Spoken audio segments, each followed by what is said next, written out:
বান্দা, দুনিয়ার জমিনে তোমাকে নিজের মন মতো জীবন যাপন করার জন্য আমি তোমাকে প্রেরণ করি নাই।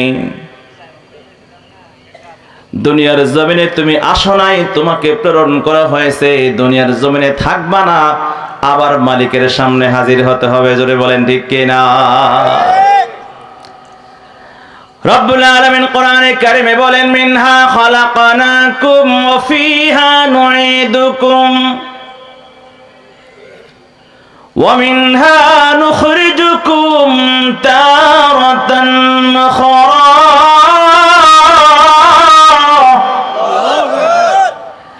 রব্বুল আলামিন বলেন, বান্দা, আমি তোমাকে এই মাটি থেকে সৃষ্টি করেছি, আবার মাটির মধ্যে আমি তোমাদেরকে ফিরিয়ে নিব। বান্দারে, যতই বাহাদুরি করো, যতই নেতাগিরি করো, যতই মন্ত্রিত্ব দেখাও, পাওয়ার দেখাও, দুনিয়ার জমিনে যত সম্পদের মালিক হও না কেন, যত শক্তির মালিক হও না কেন, যত পদের মালিক হও না কেন, যত ক্ষমতাধর হও না কেন, গোলাম, রব্বুল আলামিন যত সময় হায়াত দিয়া বান্দা তোমাকে দুনিয়ায় প্রেরণ করেছে, ওই সময় থেকে এক সেকেন্ড বেশি সময় তুমি পাবা না। কথা কয় না? এক মুহূর্ত সময় তুমি বেশি পাবা না।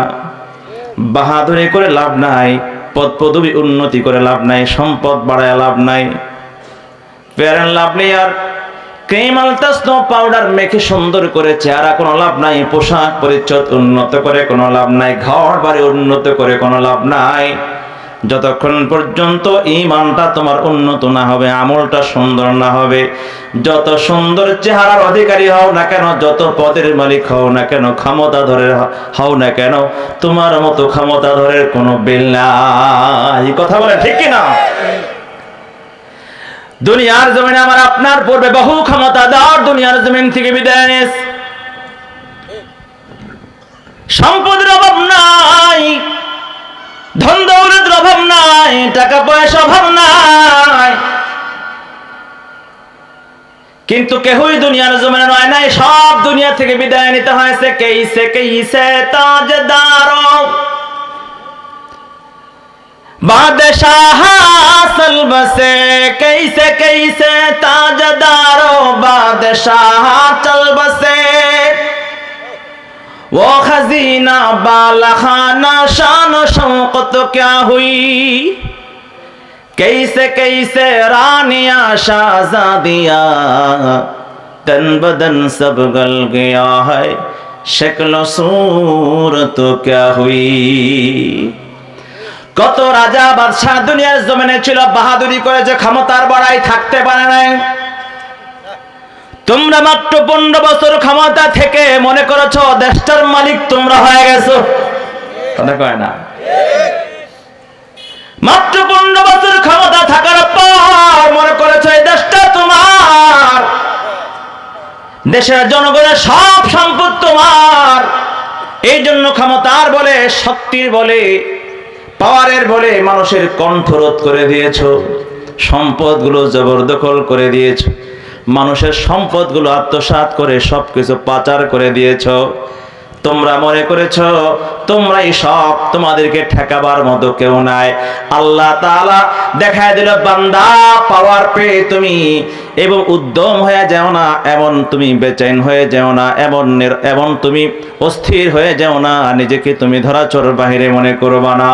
আল্লাহ তাআলা ছাড় দেয়, কিন্তু রব্বুল আলামিন ছেড়ে দেয় না।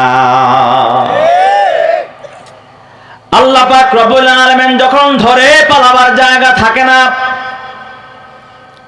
কুলিল্লাহুম্মা মালিকাল মুলকি তুতিল মুলকা মান তাশা ওয়া তানজিউল মুলকা মিম্মান তাশা ওয়া তুইজ্জু মান তাশা ওয়া তুযিল্লু মান তাশা বিয়াদিকাল খায়র ইন্নাকা আলা কুল্লি শাইইন কাদির। আল্লাহ পাক বলে, হে আমার হাবিব বলে দেন, মাইক পেন আছে কই? মাইক পেন কই? মাইক পেন আসে না এদিকে। আল্লাহ পাক বলেন, বান্দা, আল্লাহর হাবিবকে বলছেন, আপনি উম্মতকে বলেন, সকল ক্ষমতার মালিক কে? আরো জোরে বলতে হবে কে? চিৎকার দিয়ে হাত তুলে বলেন কে? আরো জোরে বলেন আল্লাহু আকবার। জোর আওয়াজে বলেন আল্লাহু আকবার। সর্বময় ক্ষমতার মালিক একমাত্র কে? আল্লাহ পাক রব্বুল আলামিন যাকে চায় তাকে ক্ষমতার মসনদে বসায়, যার থেকে চায় রব্বুল আলামিন ক্ষমতা ছিনিয়ে লয়। আল্লাহ পাক যাকে চায় ইজ্জত দেয়, আর যাকে চায় বেইজ্জত করে রাতের অন্ধকারে জমিন দিয়ে নয় আকাশ দিয়ে পালায় যেতে বাধ্য করে। জোরে বলেন ঠিক কিনা? এই জন্য ক্ষমতা চিরস্থায়ী নয়, ক্ষণস্থায়ী। এই দুনিয়ারে কোনো অস্তিত্ব থাকবে না, ক্ষণস্থায়ী। আজ আছি আমরা, কাল নাই। মৌত কো সমঝা হে গাফিল ইখতিতামে জিন্দেগি, अरे मौत को समझा है गाफिल इख्तितामे जिंदगी, हाय शामे जिंदगी सुबह दवा में जिंदगी, आज कर लो कुछ भलाई वरना कल उस क़ियाम, रोबरो वो के तुम्हें गम की खजालत ला कलम, फरकशे आमाल खालिक जिस घड़ी फरमाएगा, मुल्क दौलत जाहे हशमत कुछ नवा कम आएगा। এই দুনিয়ারে কোনো অস্তিত্ব থাকবে না। মৃত্যুর মাধ্যমে আল্লাহ পাক রব্বুল আলামিন আমাকে এই দুনিয়ার জমিনে কিছুদিন ঘুরাইয়া ফিরাইয়া আবার মাটির অন্ধকারে নিয়ে যাবে। অতএব বাহাদুরি করে লাভ নাই, ক্ষমতা ধরে লাভ নাই, ক্ষমতার বড়াই করে লাভ নাই, সম্পদের বড়াই করে লাভ নাই। আমাদের পূর্বে বহু রাজা বাদশা দুনিয়ার জমিন থেকে বিদায় নিয়েছে, কেউই থাকতে পারে নাই।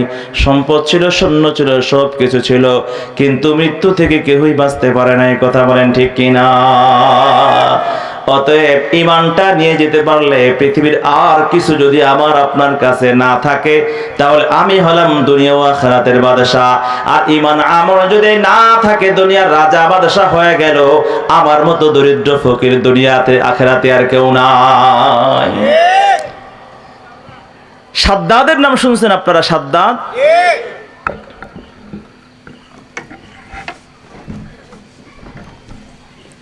সাদ্দাদ সম্পদের অভাব নাই, ক্ষমতার মোহে পড়ে অন্ধ হয়ে গিয়েছে, নিজেকে খোদার আসন দিয়ে খোদা দাবি করেছে। নাউজুবিল্লাহ জোরে বলে। এরকম বহু মানুষ বর্তমান বিশ্বেও আছে, জবানে খোদা দাবি না করলো, কাজে কর্মে মনে করে সেই খোদা। কথা বলেন ঠিক কি আছে না নাই? ওই সাদ্দাত খোদা দাবি করেছিল, কিন্তু আল্লাহ পাক রব্বুল আলামিন তাকে দুনিয়ার জমিনে অপমান করে, লাঞ্ছিত করে, অপদস্থ করে মৃত্যু দিয়েছে। নমরুদ খোদা দাবি করেছে, দুনিয়ার জমিনে টিকতে পারে নাই। ফিরআউন খোদা দাবি করেছিল, কিন্তু দুনিয়ার জমিনে টিকতে পারে নাই। এই জামানায় যারা নমরুদের মতো আচরণ করো, ফিরআউনের মতো আচরণ করো, সাদ্দাতের মতো আচরণ করে রে বান্দা, তারা শিক্ষা গ্রহণ করো। এই দুনিয়ায় আজ আছো, কাল নাই। রব্বুল আলামিন যখন টান দিবে, তোমার ক্ষমতা পাওয়ার, ধন দৌলত পদ পদবী কিছুই তোমাকে রক্ষা করতে পারবে না। পরকালে যখন যাইবা, শূন্য হাতে যাইবা, দুনিয়ায় যা কিছু ছিল কিছুই তোমার সঙ্গে যাবে না। জোরে বলেন ঠিক কিনা? আমরা দোকানদারি হিসাব করি, সম্পদের হিসাব করি, জায়গা জমির হিসাব করি, দোকানে ব্যবসা বাণিজ্যের হিসাব করি, ব্যাংক ব্যালেন্সের হিসাব করি, কি পরিমাণ সঞ্চয় আমার কাছে আছে। কিন্তু রব্বুল আলামিন যে দুনিয়ায় অল্প সময় হায়াত দিয়ে ঘুরে ফিরে যে অন্ধকারের কবরে নিয়ে যাবে, যে পরকাল আমার সামনে আসতেছে, শুরু হবে আর কোনোদিন শেষ নাই, ওই পরকালের জন্য অনন্ত সীম জিন্দেগির জন্য কি বিনিয়োগ করলাম, কি সঞ্চয় করলাম, সেদিকে আমরা কিন্তু নজর দেই না। অস্থায়ী জিন্দেগির জন্য কত মেহনত করলাম, চিরস্থায়ী জিন্দেগির জন্য কি করলাম। এই জন্য রব্বুল আলামিন বান্দাকে সতর্ক করে স্মরণ করে দেয়। আল্লাহ পাক রব্বুল আলামিন সূরা হাশরের মধ্যে বলেন, ইয়া আইয়ুহাল্লাযীনা আমানু তাকুল্লাহ,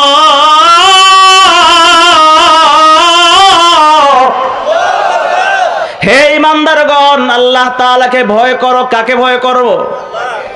ওয়ালতানজুর নাফসুম মা কদ্দামাত লিগাদ, আগামী কালকের জন্য তোমরা কি সঞ্চয় করেছো সেদিকে একটু নজর দাও, দৃষ্টি দাও। আগামীকাল মানে হচ্ছে সূর্যোদয়ের পরে যে আগামীকাল হবে সে আগামীকাল নয়।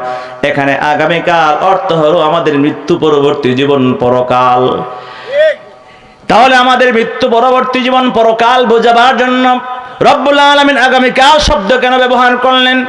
এর কিছু কারণ রয়েছে, সূক্ষ্ম কিছু কৌশল এবং কারণ রয়েছে। তাফসীরের কিতাবের মধ্যে লেখা হয়, আল্লামা মুফতি শফি রহমতুল্লাহ আলাইহি তাফসিরে মাআরিফুল কোরআনে আয়াতে তাফসীর লিখতে গিয়ে বলেন, আল্লাহ পাক রব্বুল আলামিন আগামীকাল বলে পরকাল বুঝিয়েছেন দুইটা কারণে। একটা কারণ হলো আজকের পরে আগামীকাল আমার সামনে আসবে সুনিশ্চিত, তাতে কোনো সন্দেহ নাই। তদ্রূপভাবে আমাদের সামনে মৃত্যুর পরবর্তী জীবন পরকাল আসবে, তাতেও কোনো সন্দেহ নাই। ঠিক কিনা জোরে বলেন? আজকের পরে আগামীকাল আমার সামনে আসতেছে, খুবই দ্রুত, দেরি হবে না। তদ্রূপভাবে আমার আপনার জীবনে পরকাল আসবে, তাতেও কোনো সন্দেহ নাই, খুব দ্রুতই আমাদের সামনে আসতেছে। অতএব এই দ্রুত পরকালের জন্য তোমরা কি সঞ্চয় করেছো ওই দিকে একটু নজর দাও। ব্যাংক ব্যালেন্সে কত আছে তা দেখলাম, কিন্তু আমার পরকালের আমল নামায় কি আছে তা দেখলাম না। আমল তো দূরের কথা, ইমানটা নিয়েও যেতে পারলাম না। আমার মতো কপাল পরা দুনিয়ার জমিনে আর কেউ নাই। জোরে বলেন ঠিক কিনা? এই জন্য মুসলমান বন্ধুরা আমার বলছিলাম, এই জন্যই ইমানটাকে সুন্দর করো, আমলকে সুন্দর করো। আইডি কার্ডের মধ্যে মোহাম্মদ সাইফুল ইসলাম থাকলে হবে না, নামের মধ্যে মুমিন ইসলাম থাকলেই হবে না, নামের শুরুতে মোহাম্মদ শেষে ইসলাম থাকলেই মুমিন হওয়া যায় না। বাবা মুসলমান, দাদা মুসলমান, তাই আমি মুসলমান হতে পারবো না। মুসলমান হতে হলে কিছু কাজ করতে হয়, মুসলমান হতে হলে কিছু কাজ ছাড়তে হয়, আল্লাহর হুকুম মতো বিধান মতো চলতে হয়, বিশ্ব নবীর আদর্শর সুন্নত অনুযায়ী দুনিয়ার জমিনে চলতে হয়। জোরে জোরে বলেন ঠিক কিনা?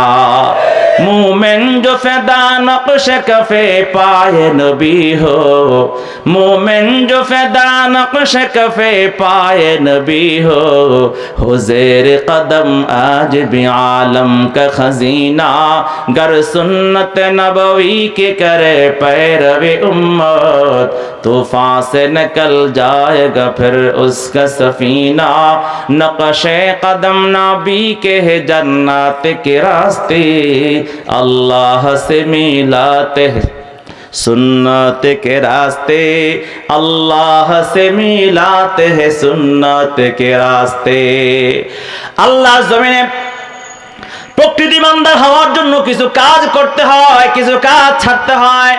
এই জন্য রব্বুল আলামিন কোরআনে কারিমে সূরা আনফালের 2 নম্বর আয়াতে কারিমায় বলেন, ইয়া আল্লাহ পাক রব্বুল আলামিন বলেন, ইন্নামাল মুমিনুনা আল্লাযীনা ইযা যুকিরাল্লাহ। এবার আসেন প্রকৃত মুমিন কিভাবে হবেন? শুধু সুন্দর একটা নাম রাখলেই ইমানদার মুসলমান হওয়া যায়?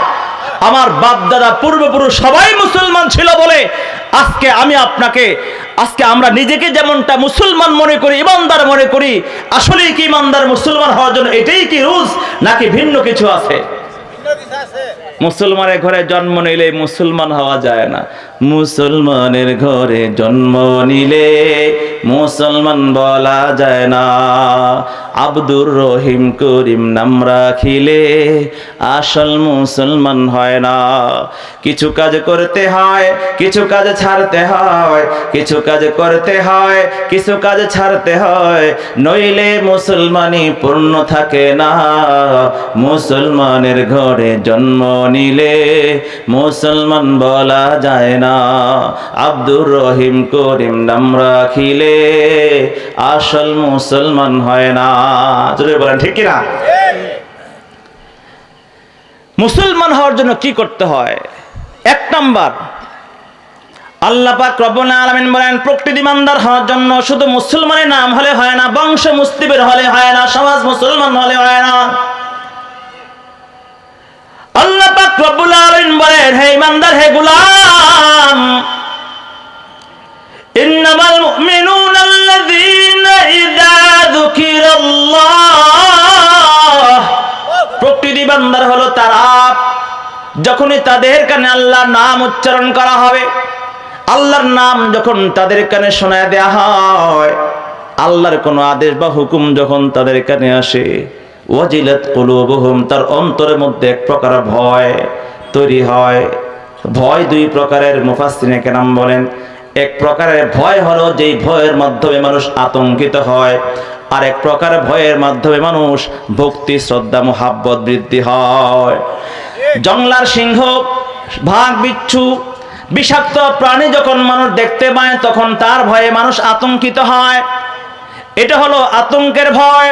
আরেক প্রকার ভয় হলো মানুষ আল্লাহ তাআলাকে ভয় করে, জান্নাত জাহান্নামকে ভয় করে, বুজুর্গ ওলামায়ে কেরামদেরকে ভয় করে, ইমাম সাহেবকে ভয় করে, আলেমদেরকে ভয় করে। কেন? ওই আলেমের সঙ্গে যেন বেয়াদবি না হয়ে যায়, আল্লাহর ওলির সঙ্গে যেন বেয়াদবি না হয়ে যায়। এই বেয়াদবির ভয়ে তার প্রতি ভক্তি এবং শ্রদ্ধা মোহাব্বত বৃদ্ধি হয়। আল্লাহর কথা যখন তার কানে আসে, আল্লাহর কথা যখন স্মরণ হয়, আল্লাহর কথা স্মরণ হওয়ার সঙ্গে সঙ্গে আল্লাহর প্রতি এক প্রকারের মোহাব্বত তৈরি হয়। আল্লাহর ভয়ে তার অন্তরটা গলে যায়, নরম হয়ে যায়।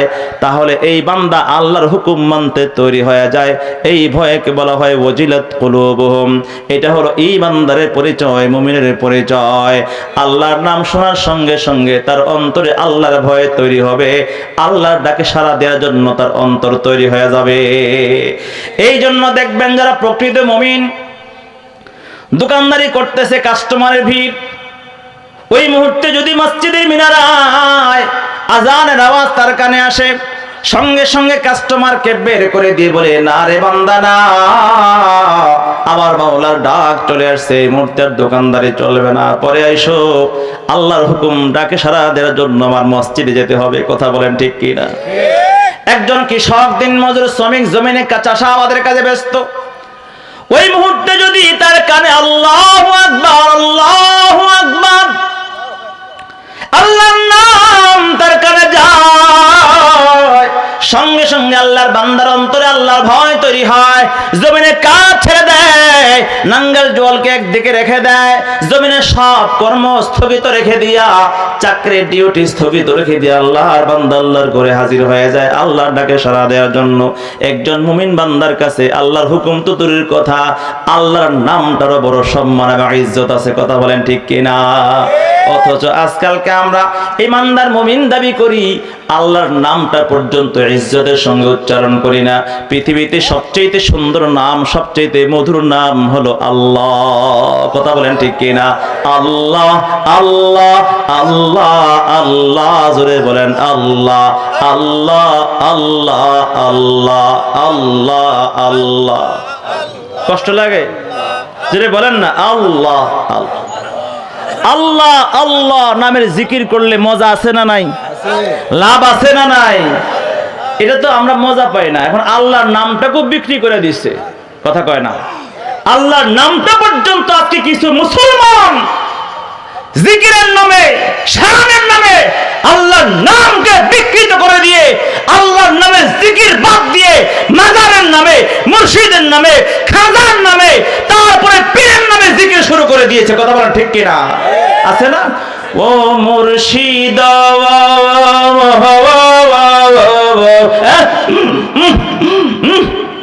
কথা কয় না?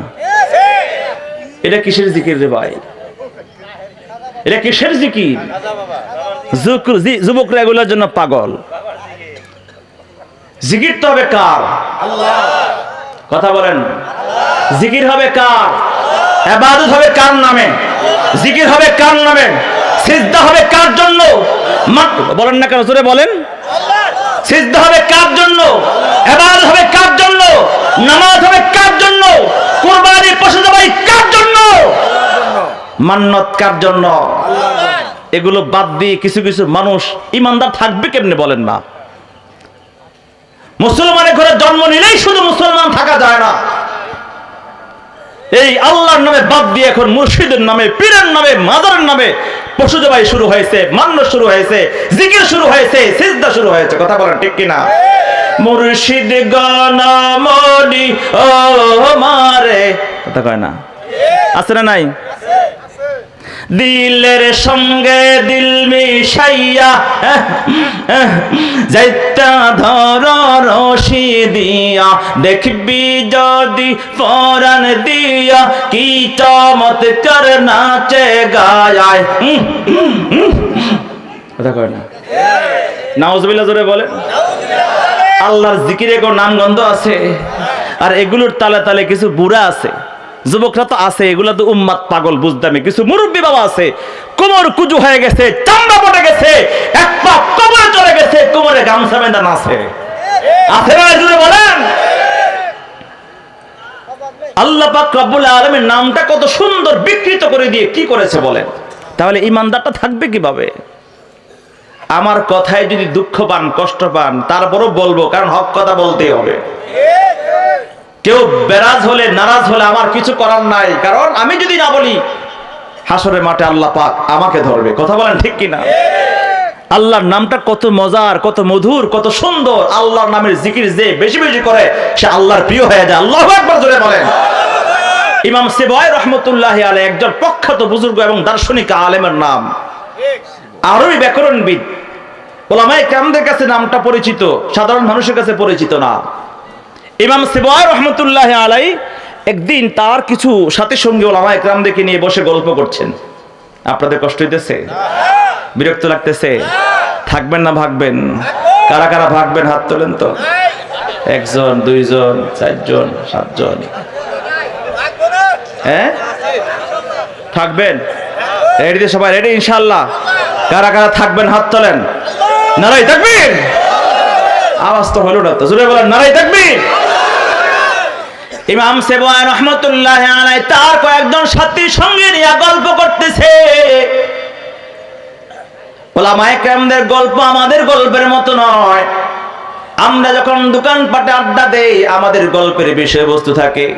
ইমাম সাহেব আজকে নামাজে একটু 1 মিনিট দেরি করে আসছে, মুয়াজ্জিন সাহেব আজানটা দেরিতে দিছে, আজকে ইমাম সাহেব 2টা ভুকমা খাইছে, ইমাম সাহেব অমুকের দোয়ানে বেশি বেশি চা খায়, কি রে ব্যাপারটা কি? ইমাম সাহেব দেখছি পত্রিকাও পড়ে, ব্যাপারটা কি? এই শুনছস নি? কি ইমাম সাহেব তো বিশাল বড় মোবাইল একটা কিনছে। কথা কয় না, সমালোচনা করে কি করে না জোরে বলেন? আমরা একে অন্যের সমালোচনায় ব্যস্ত থাকি, কিন্তু উলামায়ে কেরাম যখন একত্রিত হয় তখন তারা কোরআন এবং সুন্নাহ মাসআলা মাসাইল নিয়ে গবেষণা করে। ইমাম সিবওয়াই রাহমাতুল্লাহি আলাইহি তার বন্ধুদেরকে সঙ্গে নিয়ে আলাপ করছিলেন। একজন বলল, বড় দেখি দুনিয়ার জমিনে সবচেয়ে সুন্দর নাম কি, সবচেয়ে প্রসিদ্ধ নাম কি? এক একজন এক একটা নাম বললেন। কেউ বললেন জান্নাত, কেউ বললেন ফেরেশতা মালায়েকা, কেউ বলেন হাসর, কেউ বলেন কবর। এক একজন এক একটা নাম বলছেন, কিন্তু ইমাম সিবওয়াই রাহমাতুল্লাহি আলাইহি বললেন, আমার কাছে মনে হয় আল্লাহর জমিনে, দুনিয়ার জমিনে সবচেয়ে মশহুর এবং প্রসিদ্ধ সুন্দর নাম হলো আল্লাহ। আল্লাহু আকবার জোরে বলেন না। আল্লাহ আল্লাহ বলো বান্দা, আল্লাহ আল্লাহ বলো জোরে, আল্লাহ আল্লাহ আল্লাহ আল্লাহ আল্লাহ। হুকমে খুদা নবীর তরিকা, হুকমে খুদা নবীর তরিকা, সহদা মেনে চলো। আল্লাহ আল্লাহ বলো বান্দা, আল্লাহ আল্লাহ বলো জোরে, আল্লাহ আল্লাহ আল্লাহ আল্লাহ।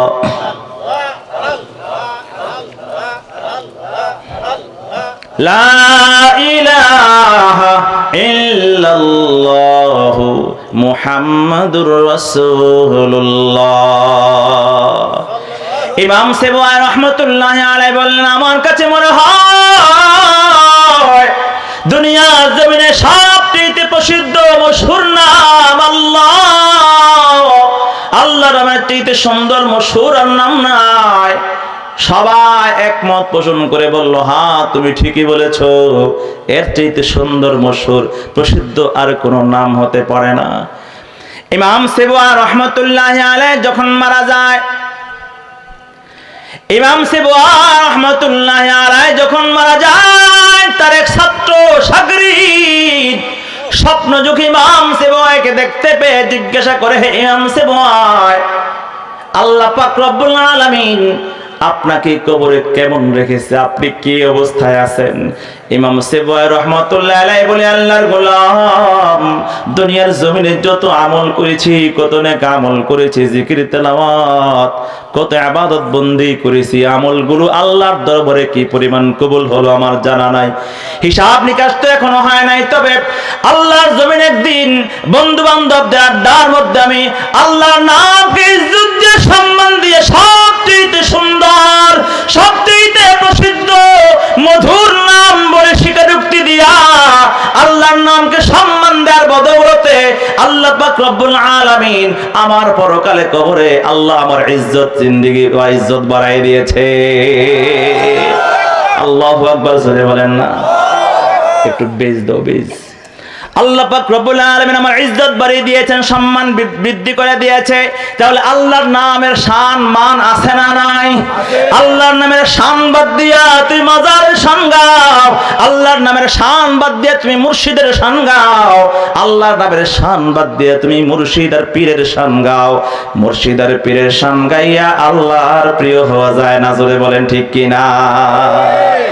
ও মুসলমান বন্ধুরা আমার, এই জন্য আল্লাহর নাম যখন কানে আসবে, আপনি যেখানে থাকুন না কেন, রাস্তায় থাকো গোলাম, হে আল্লাহর বান্দা, দোকানে থাকো, ঘরে থাকো, মসজিদে থাকো, জমিনে থাকো, বাজারে থাকো, যেখানেই থাকো না কেন, তোমার কানের মধ্যে যদি আল্লাহর নামটা চলে আসে, মুয়াজ্জিনের মধুর কণ্ঠে আওয়াজ, মুয়াজ্জিন যখন বলবে আল্লাহু আকবার, আল্লাহু আকবার, সঙ্গে সঙ্গে আল্লাহর বান্দা যদি হও, মুমিন মুসলমান যদি হও, দুনিয়ার সব কর্ম ছেড়ে দিয়া আল্লাহর হুকুম পালনে দৌড়াইবা, তাহলে হইবা প্রকৃত ইমানদার মুসলমান।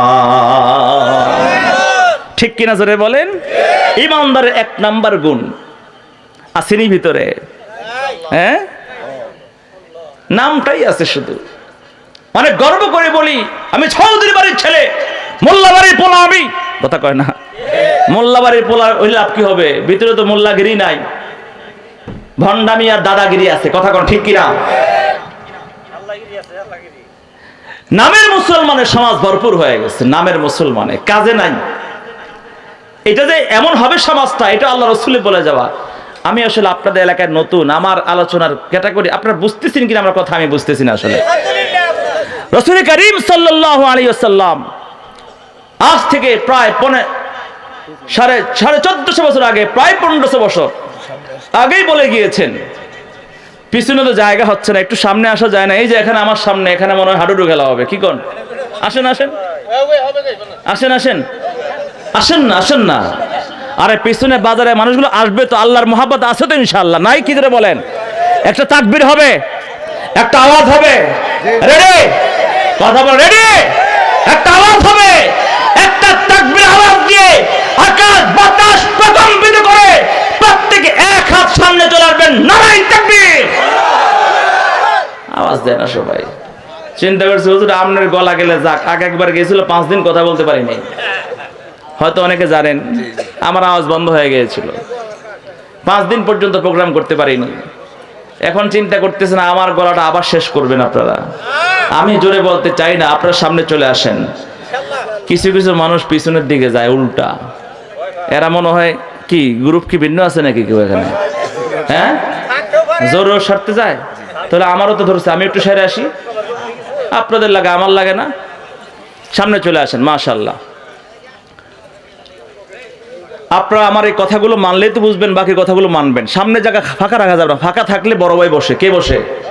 বড় ভাইটা চিনেন নি, শুধু পুশিং দিয়ে উঠাই নিয়ে যাবে চা দোকানে। আমি তো চাচ্ছি চা দোকানে মানুষগুলো ইমানদার বানায় এখানে আনতে, কথা বলেন ঠিক কিনা? কি বলছিলাম, কি বলতেছিলাম বলেন? আজ থেকে 1450 বছর আগে আল্লাহ রাসূল বলে গিয়েছে এমন একটা সময় আসবে সমাজটা শুধু নামে মুসলমান থাকবে, কাজে থাকবে না। قال النبي صلى الله عليه وسلم سيأتي على أمتي زمان لا يبقى من الإسلام إلا اسمه ولا يبقى من القرآن إلا رسمه مساجدهم عامرة وهي خراب على الهدى رسول الله صلى الله عليه وسلم বলেন কিয়ামতের পূর্বে এমন একটা জামানা আমার উম্মতের সামনে আসবে, যেই জামানায় ইমানদার শুধু মুসলমান শুধু নামে থাকবে, মুসলমানদের ভিতরে ইসলামের কোনো কর্ম থাকবে না। নাউজুবিল্লাহ জোরে বলেন। আজকে আমরা দেখতে পাই মুসলমান নামে আছে, কাজে নাই। মুসলমান মসজিদেও যায়, গির্জায়ও যায়, মন্দিরেও যায়। মসজিদে বলে আল্লাহ আমি তোমার গোলাম, মুসল্লিদেরকে বলে আমি আপনাদের সাথে আছি। মন্দিরে গিয়েও বলে সরস্বতী, কালী, সরস্বতী আর দুর্গায় মাঝে মধ্যে বরকত নিয়ে আসে। নাউজুবিল্লাহ জোরে বলেন। আছে না নাই জোরে বলেন। রাজি রাহে রহমান ভি, খুশ রাহে শয়তান ভি। আল্লাহকেও রাজি রাখতে চায়, শয়তানকেও খুশি রাখতে চায়। এমন দ্বিমুখী মুসলমানের সমাজটা ভরে গেছে। কথা বলেন ঠিক কিনা? আল্লাহ নবী সাল্লাল্লাহু আলাইহি ওয়াসাল্লাম বলেন, এমন একটা জামানা আমার উম্মতের সামনে আসবে, ইমানদার শুধু নামে থাকবে, কাজে থাকবে না। লা ইয়াবকা মিনাল ইসলাম ইল্লা ইসমুহু, ইসলামটা শুধু নামে থাকবে, কাজে কর্মে থাকবে না। ওয়ালা ইয়াবকা মিনাল কুরআন ইল্লা রুসমুহু, কোরআনটা শুধু রুসুম রেওয়াজে থাকবে কিন্তু আমলে থাকবে না। বাস্তবে কোরআন থাকবে না, রুসুম রেওয়াজ থাকবে। রুসুম রেওয়াজ মানে বাবা মারা গেছে 40 খতম পড়ো, কথা কয় না। 3 দিনে একটা খতম পড়াও, মুসলমানের দিনে অনুষ্ঠান করো, আর হাফেজ ভাড়া করে খতম পড়ায়া দাও। বাবা মারা গেছে, দাদি মারা গেছে, নিজে কেউ কোরআন পড়তে পারে না, নিজের ঘরে কোরআনের কপিটা পর্যন্ত নাই। মুসলমান দাদির শিওরে কোরআন পড়ার জন্য, দাদার শিওরে কোরআন পড়ার জন্য হাফেজ আলেমদেরকে নিয়ে এসে হাদিয়া দিয়ে ভাড়া করে। এই রুসুম রেওয়াজ আমাদের সমাজে বর্তমানে চলে কি চলে না? তেলাওয়াত তো করবেন, আপনি নিজে করেন না কেন? আপনার ছেলেকে দিয়া করেন, আপনার মাকে দিয়া করেন, সন্তানদেরকে দিয়া করান। আপনি কেমন মুসলমান, কেমন মুসলমান? আল্লাহর কোরআনটাও আপনি পড়তে পারেন না। আল্লাহ পাক রব্বুল আলামিন তো শুধু এই খতম পড়ার জন্য কোরআন নাজিল করে নাই, মানুষের শিওরে 40 3 দিন খতমে পড়ার জন্য আল্লাহ তাআলা কোরআন নাজিল করে নাই। আল্লাহ এই কোরআন দিয়েছে একটা সংবিধান হিসাবে, জীবন ব্যবস্থা হিসাবে। আজকে মানুষ সংবিধান তৈরি করার জন্য কমিটি বানায়, মানব রচিত সংবিধান বানায় দেশ চালাবার জন্য, সমাজ চালাবার জন্য, পৃথিবী শাসনের শোষণ করার জন্য। অথচ আল্লাহ পাক রব্বুল আলামিন মানুষের ব্যক্তি জীবন থেকে রাষ্ট্রীয় সর্বোচ্চ জায়গা পর্যন্ত এই দুনিয়ার জমিনে কেমন করে তার ব্যক্তি জীবন চালাবে, তার পরিবার চালাবে, সন্তান লালন পালন করবে, পরিবার চালাবে, সমাজ চালাবে, রাষ্ট্র চালাবে, এই গোটা পৃথিবী কেমন করে শাসন করবে, এই সংবিধান তো আল্লাহ তাআলা কোরআন দিয়ে রেখেছেন বহু আগেই। কথা বলেন ঠিক কিনা?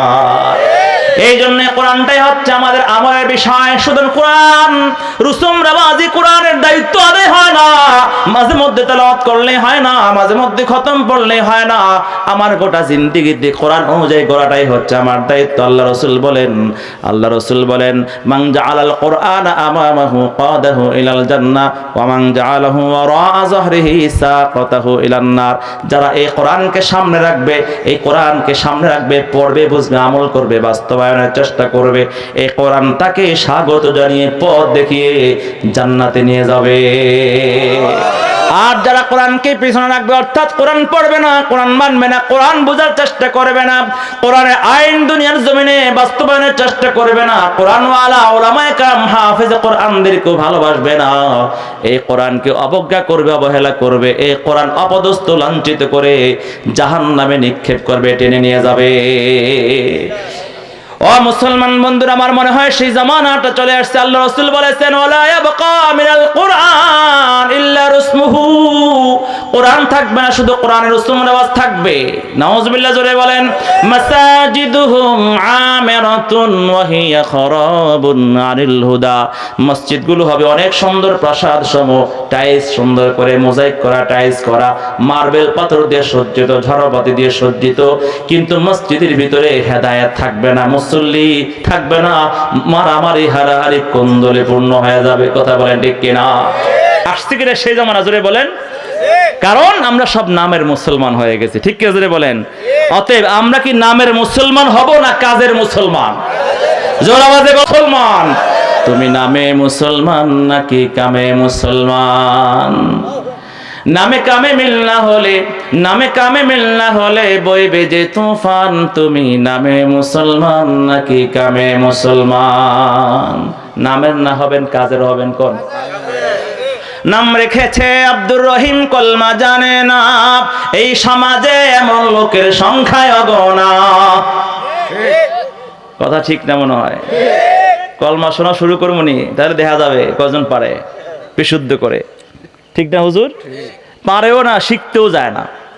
ইমাম সাহেবের কাছে, এই যে ইমাম সাহেব দুইজন, এই যে আজকের মাহফিলের সভাপতি সাহেব, আপনাদের সবার ছেড়ে তাজ, আমি যদি এখন খবর নেওয়া শুরু করি, তাহলে হুজুরা বলবেন হুজুর গত এক বছরের মধ্যে কয়জন আসছিল সূরা ফাতিহা বিশুদ্ধ করার জন্য, কয়জন আসছিল কালিমায়ে শাহাদাতকে শেখার জন্য, কয়জন আসছিল জানাজার দোয়া শিক্ষা করার জন্য। রেজাল্ট শূন্য হবে। 40 বছর পর্যন্ত নামাজ পড়ে, 20 বছর পর্যন্ত জামাতের সাথে নামাজ পড়ে, কিন্তু নামাজটা এখনো ঠিকমতো শুদ্ধ করে হয় না, এরকম হাজারো মুসল্লি আছে। শিখতেও যায় না, চিন্তা করে আমি তো মসজিদের সভাপতি, প্রবীণ মুসল্লি, ইমাম সাহেবের বাবা ইমাম ছিল, তখন থেকে মুসল্লি, এই তো বলা পুস্কি বলা, এর কাছে কি শিখবো? আমার একটা শান আছে না, মান আছে না? কথা কয় না। আপনি শান মান নিয়ে আপনি খাতার ভিতরে শুয়ে থাকেন, কবরে গিয়ে দেখেন কিভাবে ডান্ডার ভিড়ে দেয়। কথা কোন ঠিক কিনা? অনেকে চিন্তা করে আমি তো সভাপতি, আমি তো সেক্রেটারি, আমি তো মন্ত্রী, আমি মিনিস্টার, আমি চেয়ারম্যান, আমি মেম্বার, আমার টাকায় মসজিদ চলে, আমার টাকায় ইমামের বেতন হয়, আমি তার কাছে গিয়ে কি করে বলি হুজুর শোনেন তো আমার সূরা ফাতিহাটা হয় কিনা, প্র্যাকটিসের হ্যাম্পার হবে। এই প্র্যাকটিস রক্ষা করার জন্য ঈমান আমল শিখা ছাড়া কবরে গেলে তখন কি হয়ে যাবে জোরে বলেন? নাউজুবিল্লাহ, জোরে বলেন না। এই সমাজে এই অহমিকা, এই আত্ম অহমিকা, এই গর্ব অহংকার আমাদের ভিতরে আসেনি, জোরে বলেন। ইমামের কাছে গিয়ে একটু শিখতে চায় না, ছোট হয়ে যায় বলে, অথচ বলে ইমাম আপনি তো আমাদের নেতা, আপনি আমাদের উস্তাদ, মুখে মুখে বলে, কিন্তু ভিতরে ইমামকে কান ধরে ঘুরাতে চায়, আলেমদেরকে কান ধরে ঘুরাতে চায়। কথা বলেন ঠিক কিনা? মানতে চায় না। রাগ করছেন আপনারা?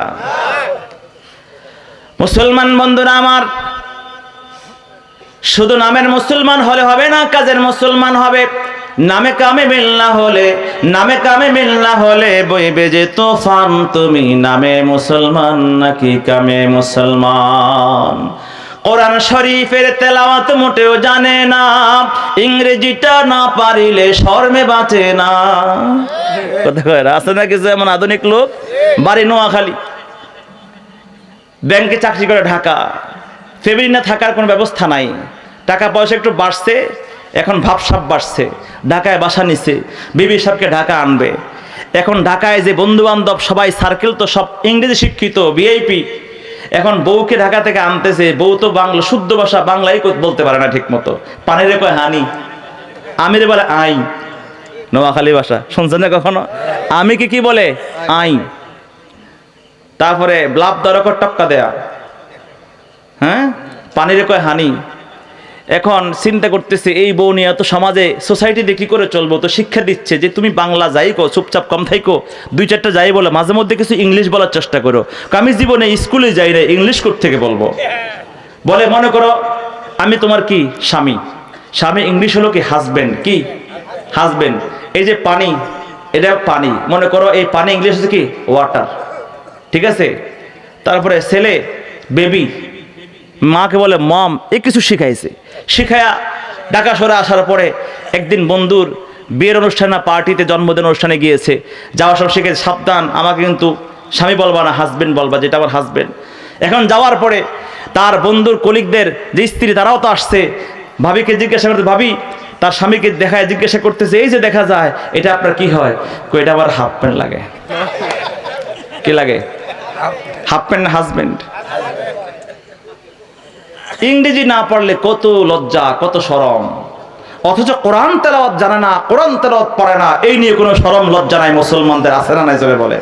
আমরাই তো ওয়াজ মাহফিল তো আমরা আলোচনা করছি শিক্ষার জন্য, নিজেকে পরিবর্তন করেন, নিজেকে সংশোধন করেন, ছেলে সন্তানগুলোকে কোরআন পড়ান, কোরআন বুঝান, আমল শিখান, দিন শিখান। আপনার সন্তান স্কুলে পড়ান, ভার্সিটিতে পড়ান, সব জায়গায় পড়ান, কোনো আপত্তি নাই, কিন্তু এর আগে কোরআন শিখায়া, ঈমান শিখায়া, আমল শিখায়া তাকে মুসলমান বানান। তারপরে এই কোরআন শিখে, কোরআনের তেলাওয়াত শিক্ষা করে, ঈমান কালিমা শিক্ষা করে, যখন এই ছেলে স্কুল কলেজ ভার্সিটি গন্ডি পার হয়ে ইউনিভার্সিটি লেভেল পার করে, যখন দেশ বিদেশ পার হয়ে বিদেশে গিয়ে ইংল্যান্ড, ফিনল্যান্ড, নেদারল্যান্ড, থাইল্যান্ড, সুইজারল্যান্ডে গিয়ে উচ্চ ডিগ্রি নিয়ে আসবে, এই সন্তান যখন আমার দেশে এসে কোন ডিপার্টমেন্টের সচিব হয়ে যাবে, কোন মন্ত্রণালয়ের সচিব হবে, কোন ডিপার্টমেন্টের জজ আর ব্যারিস্টার হয়ে যাবে, এই সন্তানের মাধ্যমে কোনোদিন দেশের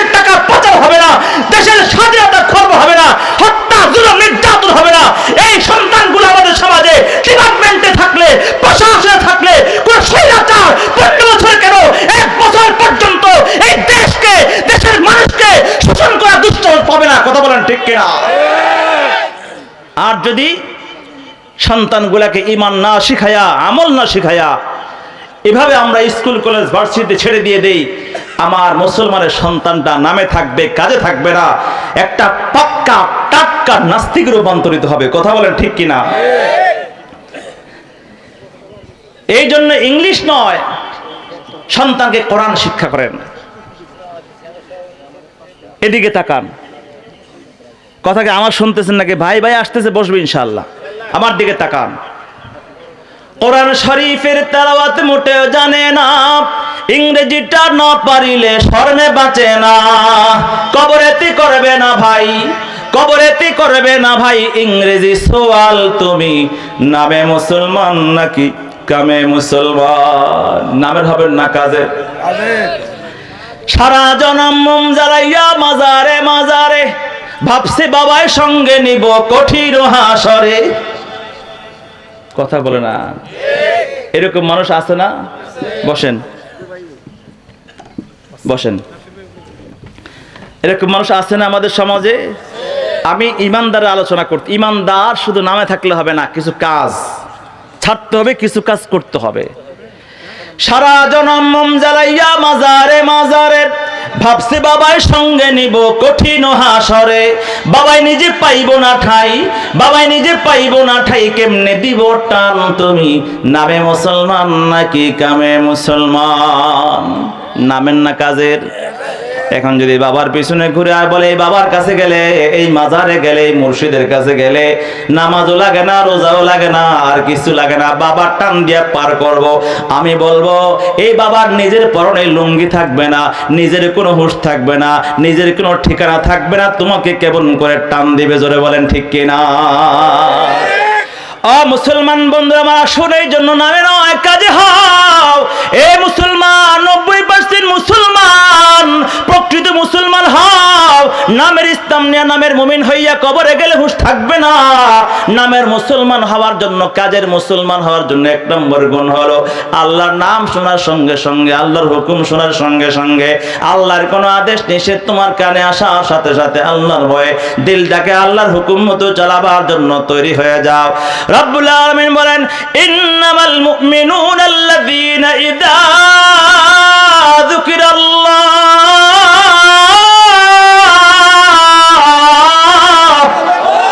প্রকৃত মুমিন হলো তারা যাদের কানে আল্লাহর নাম আসার সঙ্গে সঙ্গে, আল্লাহর হুকুম আর আদেশ নিষেধ আসার সঙ্গে সঙ্গে তাদের অন্তর আল্লাহর ভয়ে প্রকম্পিত হয়ে যায়, অর্থাৎ আল্লাহর হুকুম পালনে তৈরি হয়ে যায়। ওয়াজিলাত কুলুবুহুম, 2 নম্বর বৈশিষ্ট্য হলো ওয়া ইযা তুলিয়াত আলাইহিম আয়াতুহু যাদাতহুম ঈমানা, যখন তাদের কানে আল্লাহর কালামের তেলাওয়াত হবে, তাদের কানে যখন কোরআনের তাফসীর আসবে, দ্বীনি আলোচনা মুযাকারার আওয়াজ যখন তাদের কানে আসে, দ্বীনি কথা শুনে, দ্বীনি আলোচনা শুনে, তাফসীর শুনে, তেলাওয়াত শুনে ঈমান বৃদ্ধি হয়, মজা পায়। এটা হলো প্রকৃত ইমানদারের 2 নম্বর বৈশিষ্ট্য। 3 নম্বর গুণ, ওয়া আলা রাব্বিহিম ইয়াতাওয়াক্কালুন। 3 নম্বর বৈশিষ্ট্য হলো একমাত্র আল্লাহর উপরে তাওয়াক্কুল আর ভরসা করে।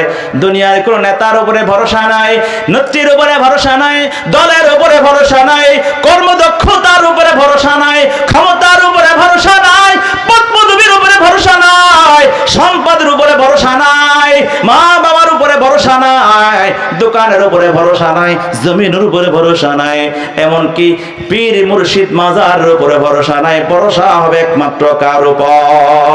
কিন্তু আফসোস আর দুঃখ আর পরিতাপের বিষয় হলো আজকাল মুসলমান এমন বহু পাওয়া যাবে নিজে আল্লাহর উপরে ভরসা রাখে না, মাজারের উপরে ভরসা রাখে, আছে না নাই, পীরের উপরে ভরসা রাখে, মুর্শিদের উপরে ভরসা রাখে।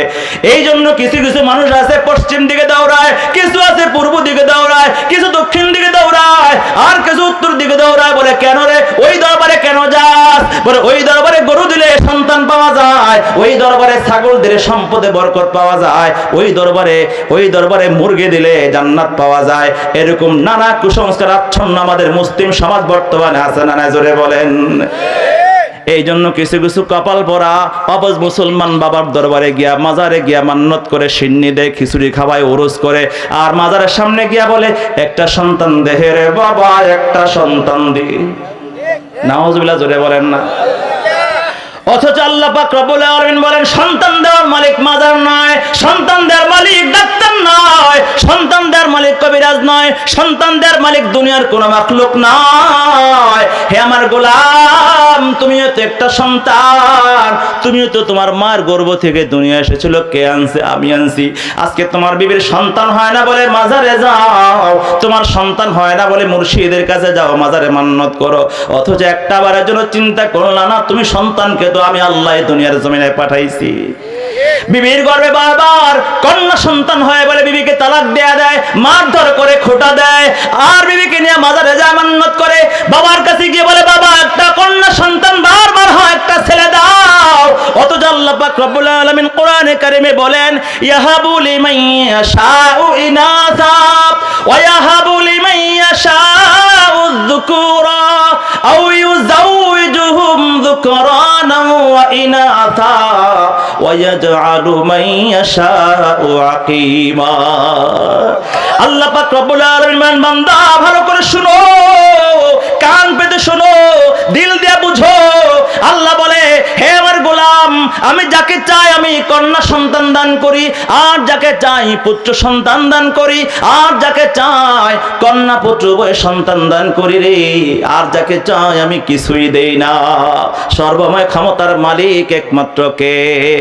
কাদেরে কুদরত দারি হারছে খাহিয়া কোনি, কাদেরে কুদরত দারি হারছে খাহিয়া কোনি, মুর্দারা জাতো বেবখশি জিন্দারা বে জাকুনি, জিন্দা কোনি আতায়ে তো ওয়ার বখশি ফিতায়ে তু, দিলশুদা মুবতালায়ে তু, হারছে কোনি হৃদয়ে তু। জোরে জোরে বলেন না আল্লাহু আকবার। সর্বময় ক্ষমতার মালিক একমাত্র কে? এই জন্য যা কিছুর প্রয়োজন চাইবেন কার কাছে? আরো জোরে বলেন না, কার কাছে চাইবা? আর মাজারে গিয়া চাইবা না, মুর্শিদের কাছে চাইবা না, পীরের কাছে আর চাইবা না, চাইবা কার কাছে? জোরে বলো। একমাত্র আল্লাহই দিতে পারে। এই জন্যই তো আমরা আল্লাহর দরবারে আল্লাহর কাছে চাওয়ার জন্য আল্লাহ নিজেই শিক্ষা দিয়েছে। আল্লাহ তাআলা আমাদেরকে শিক্ষা দেয়, হে আমার গোলাম বলো বলো ইয়াকা না'বুদু ওয়া ইয়াকা নাস্তাঈন। হে আমার গোলাম, হে আমার গোলাম তুমি বলো আল্লাহ গো, আমরা একমাত্র তোমারই ইবাদত করি, তোমারই গোলামি করি, আর তোমার কাছে সাহায্য চাই। সুবহানাল্লাহ, জোরে বলেন না। কে শিক্ষা দিয়েছেন? জোরে বলেন না। এই জন্য আল্লাহ পাক রব্বুল আলামিন বান্দাকে একদিকে শিখায়, বান্দা আমার কাছে চাও, ইয়াকা না'বুদু ওয়া ইয়াকা নাস্তাঈন।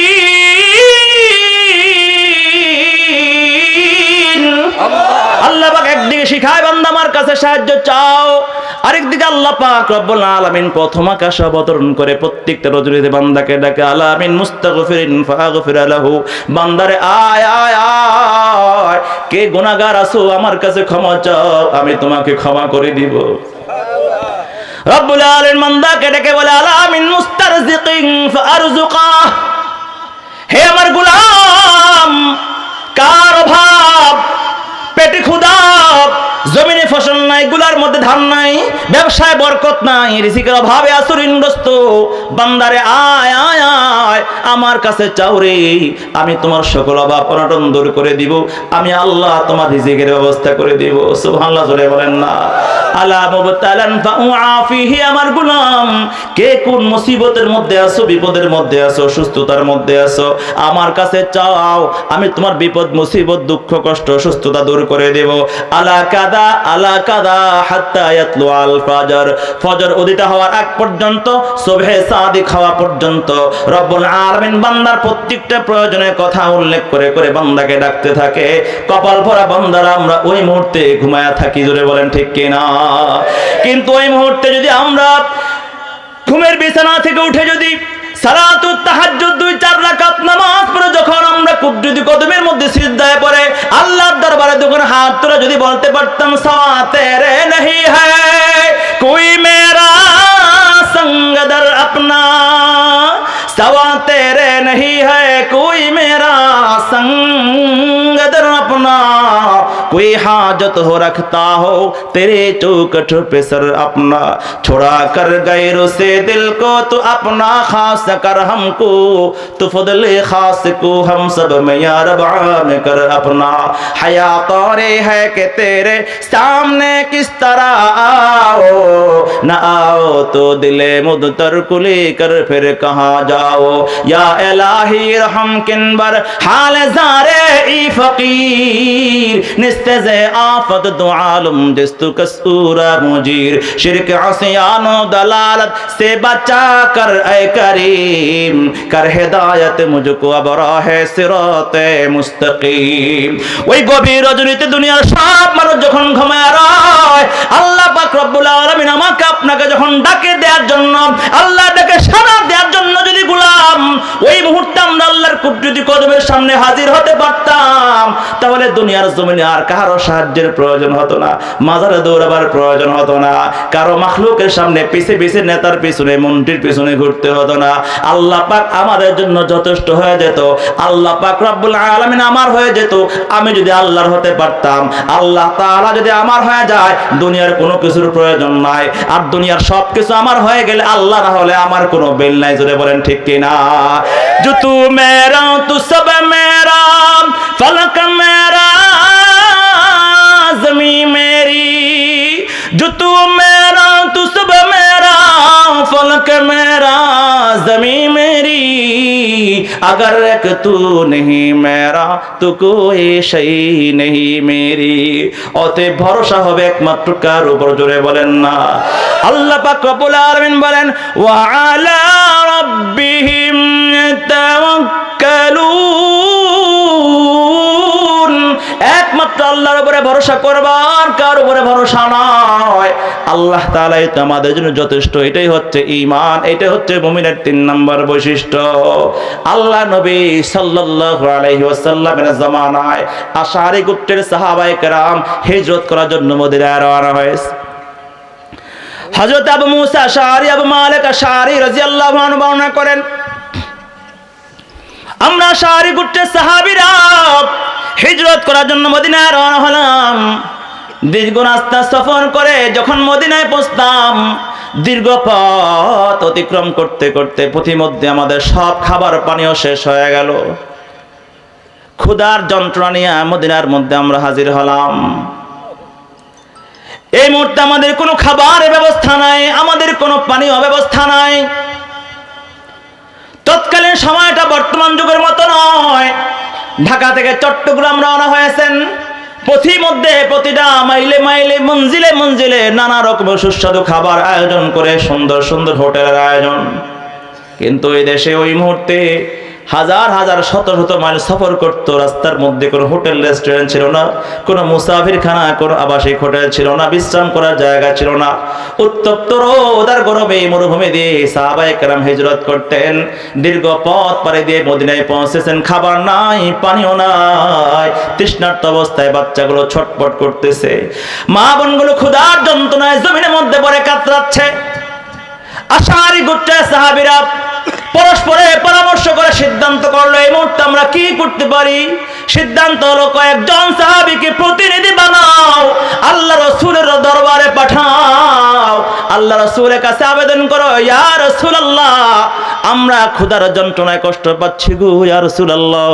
আমাদের জন্য কিছু খাবারের ব্যবস্থা আপনি করে দিন দুইজন সাহাবীকে পাঠায়া দেয় ওই দুইজন সাহাবী আল্লাহ রাসূলের দরবারে রওনা হয়ে যায় আল্লাহ নবীর দরবারে গিয়ে আল্লাহ নবীর ঘরের দরওয়াজার সামনে দাঁড়ায় রয় আল্লাহ নবীর ঘরে সালাম দিয়ে প্রবেশ করবেন এই মুহূর্তে তা শুনতে পায় আল্লাহ নবী বিশ্ব নবী ঘরের ভিতরে কোরআনে কারীমের তেলাওয়াত করতেছে আল্লাহ রাসূলের জবানের কোরআন তেলাওয়াতের আওয়াজ এত মধুর গোটা বিশ্বের আর কোন আওয়াজের মধ্যে তেলাওয়াতের মধ্যে এত মধুরতা নাই এত আনন্দর ফুর্তি নাই এত মজা নাই সাহাবায়ে কেরাম দুইজন দাঁড়ায় কিছুক্ষণ আল্লাহ রাসূলের তেলাওয়াত শুনতে লাগলেন মনে মনে চিন্তা করতে লাগলেন আল্লাহ নবীর তেলাওয়াত কিছুক্ষণ শুনি তারপরে প্রবেশ করব কারণ আমরা প্রবেশ করার পর আল্লাহ রাসূল তার তেলাওয়াত করবেন না, আমাদেরকে সময় দিবেন, তাই বাইরে থেকে কিছু শুনে যায়। আল্লাহ রাসূলের তেলাওয়াত শুনতেছে সাহাবী, এই মুহূর্তে আল্লাহ রাসূলের কোরআনে কারীমের একটা তেলাওয়াতের আওয়াজ তাদের কানে আসলো। আল্লাহ রাসূল তেলাওয়াত করতেছেন, ওয়া মা মিন দাব্বাতিন ফিল আরদি ইল্লা আলাল্লাহি রিজকুহা, জমিনের মধ্যে যত বিচরণশীল প্রাণী আছে সব কিছু রিজিকের ব্যবস্থা করে একমাত্র আল্লাহ। কে? জোরে বলেন আল্লাহ। আর জোরে বলেন আল্লাহু আকবার।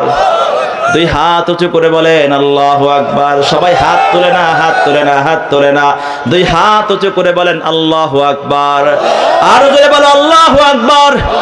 চিৎকার দিয়ে বলো আল্লাহু আকবার। আল্লাহ নবীর জবানে তেলাওয়াত শুনতে পায়। আল্লাহ রাব্বুল আলামিন বলেছেন, দুনিয়ার জমিনে যত মাখলুক, সব মাখলুকের রিজিকের দায়িত্ব একমাত্র আল্লাহর। ওই সাহাবী দুইজন চিন্তায় পড়ে গেল, সব মাখলুক বিচরণশীল সব প্রাণীর রিজিকের ব্যবস্থা যদি আল্লাহ করে থাকে, আমরাও তো দুনিয়ার জমিনে আল্লাহর মাখলুক, বিচরণশীল প্রাণী। এমনকি সব মাখলুকের মধ্যে আমরা সবচেয়ে শ্রেষ্ঠ এবং সুন্দর মাখলুক। আল্লাহ তারা নিজেই তো বলেছেন, ওয়ালাকাদ কাররামনা বনি আদম, বনি আদমকে সবচেয়ে সম্মানিত আমি করেছি। আল্লাহ আরো বলেছেন, হে আমার গোলাম, হে মানুষ, আমি তোমাদেরকে সবচেয়ে সুন্দর করে বানিয়েছি। লাকাদ খালাকনাল ইনসানা ফি আহসানি তাকওয়িম, মানুষকে আমি সবচেয়ে সুন্দর আকৃতি স্ট্রাকচার দিয়ে আমি তৈরি করেছি। আল্লাহ তাআলা শ্রেষ্ঠ এবং সম্মানিত মাখলুক আমরা, আমাদের রিজিক তো আল্লাহ ব্যবস্থা করবে। অতএব চলো রে, আল্লাহ রাসূলের কাছে আর চাওয়ার প্রয়োজন নাই। আল্লাহর উপরে ভরসা করে তাওয়াক্কুল করে দুইজন সাহাবী চলে গেলেন গোত্রে। লোকজন জিজ্ঞাসা করলো, আল্লাহ রাসূল কি বললেন? ওই দুইজন প্রতিনিধি বললেন, হে গোত্রের লোকেরা, চিন্তা করো না, চিন্তা করো না, আল্লাহর পক্ষ থেকে রিজিকের ব্যবস্থা হয়ে যাবে, খাবারের ব্যবস্থা হয়ে যাবে। সবাই এটাই ভেবে নিল, যেহেতু আল্লাহ রাসূলের দরবার থেকে আসছে, হয়তো আল্লাহর নবী কোনো ওয়াদা করেছেন, আশ্বাস দিয়েছেন, তাই এমনটা তারা বলেছে। কিন্তু তারা কিসের উপর ভরসা করে বলেছে এই গোপন সংবাদ কিন্তু কেউই জানে না। কিন্তু এই দুইজন সাহাবী আল্লাহর উপরে ভরসা করে অপেক্ষা করতেছে, দেখি কখন আল্লাহর পক্ষ থেকে রিজিকের ফয়সালা হয়ে যায়। আল্লাহু আকবার জোরে বলেন না। বেশি সময় অতিবাহিত হয় নাই, অল্প কিছু সময় যাওয়ার পর ওই দুইজন সাহাবী বারবার পথের দিকে তাকায়, আকাশের দিকে তাকায়। কিছুক্ষণ যাওয়ার পর দেখতে পায় দুইজন আগন্তুক অপরিচিত মানুষ বিশাল বড় একটা খাবারের খাঞ্চা নিয়া ওই কাফেলার মধ্যে হাজির হয়ে যায়। সবাই তাকায় দেখে ওই খাঞ্চার মধ্যে নানা রকমের ফল ফুল খাবার, রুটি গোশত গরম গরম ধোয়া উঠতেছে। আল্লাহু আকবার জোরে বলেন না, আর চিৎকার দিয়ে বলেন আল্লাহু আকবার। কাফেলার লোকজন খাবার দেখে সবাই একত্রিত হয়ে গেল। দস্তরখানা বিছায়া দেয়া হলো, চতুর্দিকের সব গোত্রের লোকেরা একত্রিত হয়ে গেল। সারি গোত্রের লোকজন, বাচ্চারা একত্রিত হয়ে গেল, নারীরা একত্রিত হয়ে যায়। ওই দস্তরখানে বসে সবাই তৃপ্তি সহকারে খাবার খেতে লাগলো। আল্লাহর কি কুদরত, আল্লাহর কি কুদরত, আজকের খাবার এত বরকত যেন শেষই হয় না। আল্লাহু আকবার জোরে বলেন। তৃপ্তি সহকারে সবাই পেট পুরে খাবার খাওয়ার পর তৃপ্তি সহকারে তৃষ্ণা মিটাবার পর তাকায় দেখে বর্তনের মধ্যে অধিকাংশ খাবার এখনো বাকি রয়ে গেছে। সুবহানাল্লাহ জোরে বলেন না। বরকতের মালিক কে? রিজিকের মালিক কে? যারা বলে অমুক দরবারে গেলে ব্যবসায় উন্নতি হয়, আমি দেখছি আগে দোকান একটা ছিল এখন তিনটা হয়েছে। বাটপার কথা কয় না? হ্যাঁ, বাটপার না? ক্যাম্বাসার পয়সা দিয়ে নিযুক্ত করা হয় প্রচার করার জন্য। অমুক জায়গায় মুড়ি দাও, অমুক জায়গায় গরু দাও, অমুক জায়গায় ছাগল দাও, অমুক জায়গায় চাদর দাও, অমুক জায়গায় ঝাড়ুবাতি দাও, অমুক জায়গায় বিছানা বিছায়া দাও, অমুক জায়গায় খিচুড়ি খাওয়াও, তাহলে তোমার ব্যবসায় বরকত হবে, ফসল উন্নতি হবে। এগুলো বলে বলে যারা প্রচার করে এগুলো বাটপার। কথা বলেন ঠিক কিনা? আল্লাহ ছাড়া দেওয়ার মতো বরকত দেওয়ার ক্ষমতা পৃথিবীর কারো আছে নাকি? তৃপ্তি সহকারে খাবার খাওয়ার পরে অনেক খাবার এখনো রয়ে গেছে। ও মুসলমান বন্ধু, ভালো করে শোনো, সাহাবায়ে কেরামরা আল্লাহর উপরে কত ভরসা। ইমানদার মুমিন তারা এমনি হয় না, এই দুনিয়ার জমিনে আল্লাহ সার্টিফিকেট এমনি পায় নাই, দুনিয়ার জমিনে থাকতে আল্লাহ তাআলা সন্তুষ্টির ঘোষণা এমনি দেন নাই। খাবার খাওয়ার উপরে যে খাবার রয়ে গেছে, এই খাবারগুলো তারা দ্বিতীয় বেলার জন্য রেখে দেয় নাই, এই চিন্তা একবারও মাথায় আসে নাই। এখন বাকিগুলো রেখে দাও, পরের বেলায় আমরা খাবো।